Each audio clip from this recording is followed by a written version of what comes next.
It's time for a debate. Euro 2024, Paul Robinson, Chris Iwelumo, and we're going to talk why some teams are playing so badly. We've mentioned England, that they're not playing very well at all. But France are in that debate. Chris, are France as bad as maybe some people are making out? The fans don't seem too happy? No, I don't understand it. I think in all the games they've been completely dominant with the ball. They've got quality, they're creating chances, and it's just that final bit of the jigsaw. I think Mbappe's got his first European Championship goal as well. That was a surprising one, how long it's taken him to get that with the amount of World Cup goals that he's got. They've just got quality throughout. They've got a good defensive unit as well. But Koundé down that right-hand side, I think he solved the problems, the right-back issue that France have had. But Dembele, on his day, unplayable. I think he's just a little bit erratic. I think you just want a little bit more consistency from him.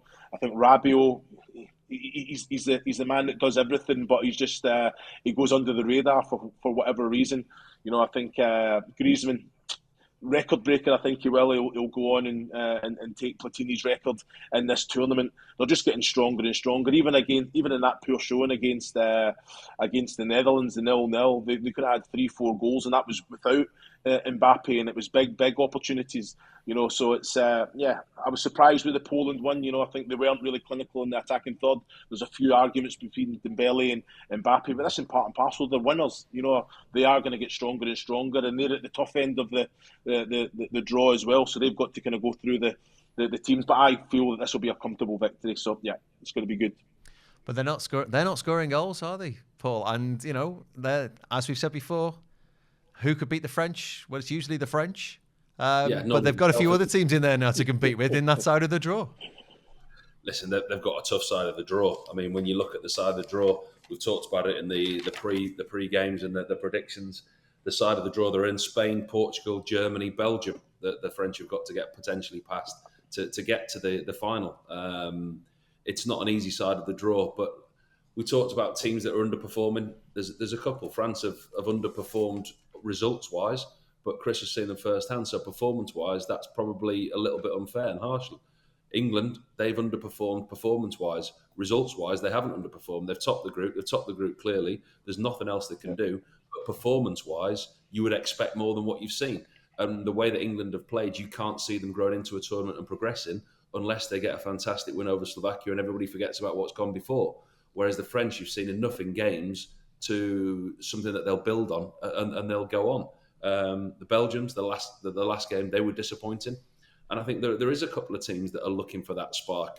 The Italians will be looking for a little bit more as well. I mean, it was a last gasp goal against Croatia that took them through. So there's quite a lot of teams that you can put in that bracket. But listen, I don't know if teams are playing so badly or other teams are not allowing teams the freedom to play and play the way that they want to.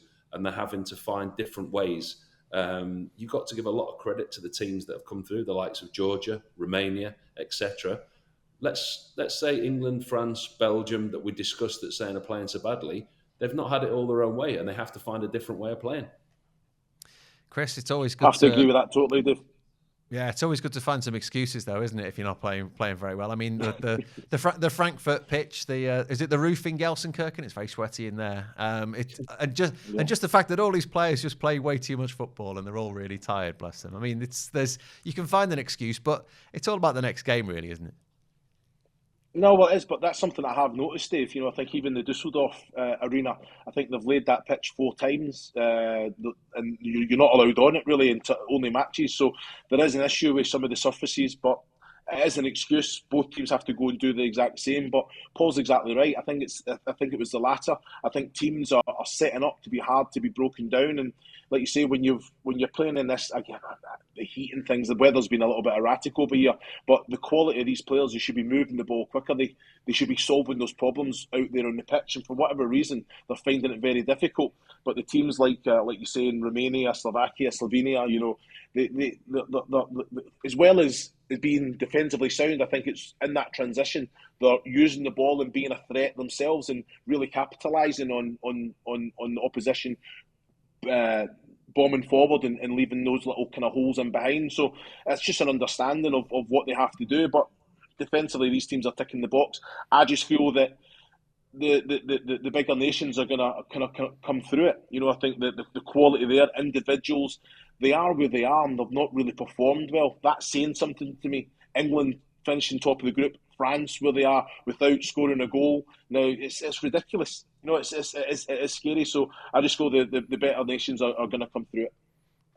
We sometimes have, well, not every time, every major tournament, Paul, we kind of have this conversation, say, oh, it's a world football is levelling out. But actually, when you get to the final four, it's usually at least three of the big guns, and you might get one shock in there. We're talking about Paul Robinson's Romania.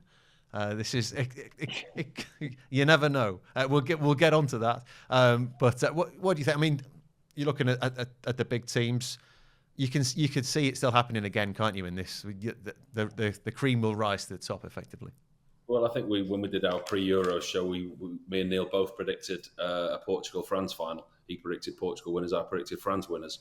I can see now the way that it's been split and the way that the groups have been evened out, an England-Spain final or even a Netherlands-Spain final if England don't click into gear.